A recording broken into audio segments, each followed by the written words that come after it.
Nazmul Hasan Papon BCB সভাপতি থেকে তার পদত্যাগ করা উচিত। যে রেগুলার খেলতেছে, যে ইন্টারন্যাশনাল সার্কিটে আছে, তাহলে আপনি তো ঠাস করে বাদ দিয়ে দিতে পারেন। অবশেষে ভক্তদের আন্দোলনের মুখে শেষ মুহূর্তে কপাল খুলল মিরাজের। টি-20 বিশ্বকাপ খেলতে এইমাত্র যুক্তরাষ্ট্রের উদ্দেশ্যে বিমান ধরেছেন অলরাউন্ডার মেহেদী হাসান মিরাজ।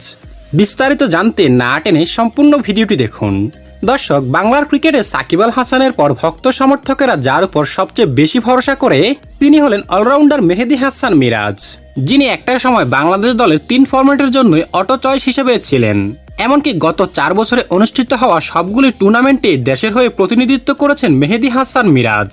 কিন্তু সর্বশেষ ঘোষিত হওয়া আসন্ন টি-20 বিশ্বকাপের স্কোয়াড থেকে বাদ দেওয়া হয়েছে এই স্পিন অলরাউন্ডারকে, যেটা নিয়ে ইতিমধ্যেই আলোচনা সমালোচনার অন্ত নেই দেশের ক্রিকেট পাড়ায়। ভক্তদের দাবি একটাই, মেহেদী হাসান মিরাজকে টি-20 দলে অন্তর্ভুক্ত করা হোক।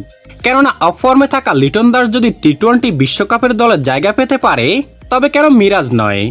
মাঠে মিরাজ একদিক থেকে খারাপ করলেও অন্য দিক থেকে ভালো করত, যেহেতু সে অলরাউন্ডার। এটাই হলো আমাদের দেশের ক্রিকেটের অবস্থা, এমনটাই দাবিতে উল্লেখ করেছেন দেশের ক্রিকেটের ভক্ত সমর্থকেরা। তারা প্রধানমন্ত্রীর হস্তক্ষেপও কামনা করেছেন ক্রিকেটের উন্নতির জন্য, এমনকি পাপনকে বহিষ্কার করার দাবিও জানিয়েছেন। আর যেগুলি দেখে ভক্ত সমর্থকদের পাশে দাঁড়িয়েছেন জাতীয় দলের সাবেক অধিনায়ক মাশরাফি বিন মুর্তজা।